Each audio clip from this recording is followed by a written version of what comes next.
嘅保護神，因為無論係當年下南洋，抑或後來遠渡重洋，再到他鄉求生，華人都同大海分唔開，所以大家認為可以乘風破浪，全靠天后娘娘嘅庇護。正因如此，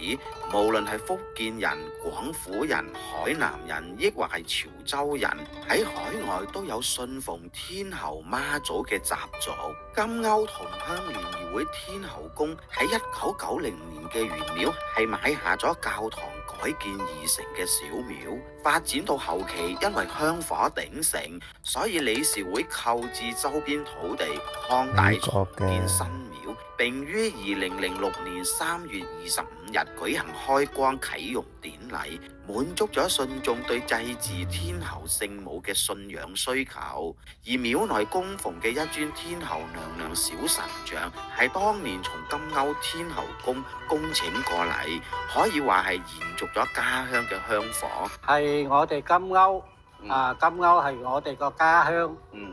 由第二任會長馬晶添先生